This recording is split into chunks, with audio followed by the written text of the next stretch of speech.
સર્જન અભિયાન અંતર્ગત મહત્વપૂર્ણ બેઠક યોજાઈ હતી। કોંગ્રેસના રાષ્ટ્રીય અધ્યક્ષ મલ્લિકાર્જુન ખડગે અને પૂર્વ અધ્યક્ષ રાહુલ ગાંધીની દ્રષ્ટિ હેઠળ સંગઠનનું નવા માળખા સાથે પુનઃગઠન કરવાની કામગીરી શરૂ થઈ છે। જૂનાગઢના સર્કિટ હાઉસ ખાતે કોંગ્રેસની બેઠક યોજાઈ હતી। જિલ્લા પ્રમુખના નિર્ણય માટે બેઠક યોજાઈ હતી, જેમાં કોંગ્રેસ મહામંત્રી ધીરજ ગુર્જર હાજર રહ્યા હતા। સ્થાનિક સ્તરે નિર્ણય કરાશે।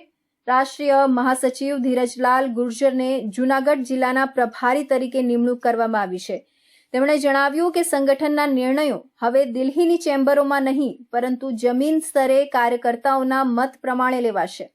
પદાધિકારીઓની નિમણૂક કાર્યકર્તાઓ સાથે સંવાદ બાદ જ કરવામાં આવશે।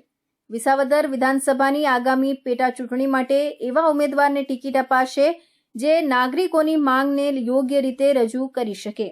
संगठन सृजन अभियान के तहत हमारे नेता राहुल गांधी जी और कांग्रेस अध्यक्ष मल्लिकार्जुन खड़गे जी ने तय किया कि कांग्रेस के जिलाध्यक्षों का निर्णय और प्रदेश के पदाधिकारियों का निर्णय दिल्ली और अहमदाबाद में नहीं बल्कि कार्यकर्ताओं के बीच में उनकी जाजम के ऊपर होना चाहिए।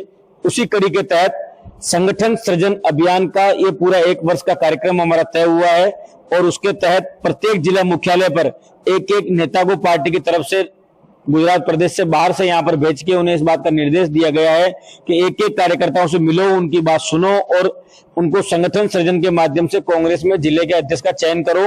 इसी कड़ी में मैं आज जूनागढ़ यहाँ पर पहुंचा हूँ।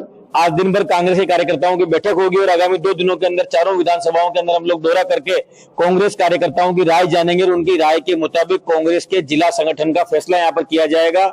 इसके साथ साथ ही मैं आपसे कहना चाहता हूँ कि इस देश के अंदर जो आतंकी कार्रवाई, बर्बरतापूर्वक कार्रवाई, कायराना हमला हुआ है जिसके अंदर हमारे भारत मां के बेटों को शहीद होना पड़ा है, कांग्रेस पार्टी ने पूरे देश में कैंडल लाइट जलाकर उनकी आत्मा की शांति के लिए श्रद्धांजलि सभाओं का आयोजन किया। और हम ये भी कहना चाहते हैं कि कांग्रेस पार्टी इस देश के अंदर सरकार के साथ खड़ी हुई है, वो आतंकियों से बदला ले, लेकिन साथ साथ हम ये भी कहना चाहते हैं कि जिन्होंने इस सुरक्षा के अंदर गंभीर चूक की है उनकी जिम्मेदारी तय होकर देश के सामने उनके नाम को लाया जाए और आइंदा ऐसा ना हो इसका सरकार प्रयास करे। साथ साथ ही जिस तरह से ईडी, सीआईडी, सीबीआई का प्रयोग करके विपक्षी पार्टियों को डराने का, दबाने का काम भारतीय जनता पार्टी कर रही है, इनको इस पर रोक लगानी चाहिए। इस लोकतंत्र के अंदर तानाशाही नहीं चलेगी और कांग्रेस इस तानाशाही के खिलाफ सड़कों पर लड़ेगी। તાજેતરના આતંકી હુમલા અંગે તેમણે જણાવ્યું કે કોંગ્રેસ પાર્ટી સરકાર સાથે છે અને આતંકીઓ સામે કડક પગલાં લેવા માટે ટેકો આપે છે। ગુર્જરે ભાજપ પર આકરા પ્રહાર કરતા કહ્યું કે ઈડી, સીબીઆઈ અને સીઆઈડી જેવી એજન્સીઓનો રાજકીય હથિયાર તરીકે ઉપયોગ કરી કોંગ્રેસના નેતાઓને દબાવવાનો પ્રયાસ થઈ રહ્યો છે। આવતીકાલે તેઓ વિસાવદર વિસ્તારની મુલાકાત લઈ કાર્યકરો સાથે બેઠક યોજશે। રાજકોટ